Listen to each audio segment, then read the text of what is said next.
নমস্কার, আমি সাত্তকী দত্ত। আমার মা কাজল দত্তর ওভারিয়ান ক্যান্সার রিকারেন্ট। ২০২৪ সালে মার প্রথম অপারেশন হয়। তারপর ক্যান্সার আবার ২০২৫ সালের নভেম্বরের শেষের দিকে ফিরে আসে। তখন আমরা ডক্টর শুভদীপ চক্রবর্তী স্যার এবং ডক্টর তাপস কুমার স্যারের খবর পেয়ে আমরা স্যারেদের কাছে আসি। স্যার আমাদের খুব ভালোভাবে গাইড করেন এবং আমাদের মনে অনেক ভরসা দেন। মাকে উনি গাইড করেন এবং মার মনে যথেষ্ট সাহস দেন যাতে মা সম্পূর্ণ নির্ভয়ে অপারেশনে যেতে পারেন। এরপরেও যখন অপারেশনের আগে এবং পরে আমাদের যে কোনো ডাউট হয় তখন আমরা স্যারের কাছে এসেছি। স্যার আমাদের ডাউট বারবার ক্লিয়ার করে দিয়েছেন। মার অপারেশন হয় দীর্ঘ ১২ ঘন্টা। তারপরেও রিকভারি পিরিয়ড মিলিয়ে প্রায় ১৪ ঘন্টা মা আইসিইউ এর মধ্যে ছিলেন। কিন্তু সেখান থেকে মা সুস্থ হয়েছেন।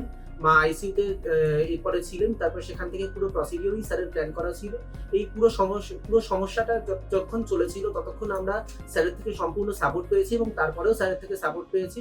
এবং এখানে আপনারা এটা মনে রাখবেন যে হাইপেক একটা অত্যন্ত প্রয়োজনীয় প্রসিডিওর। এটা হওয়া মানে ভয় পাওয়া নয়।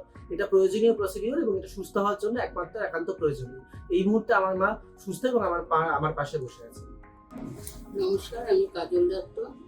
আমার 6 জানুয়ারি 2026-এ অপারেশন হয়েছে।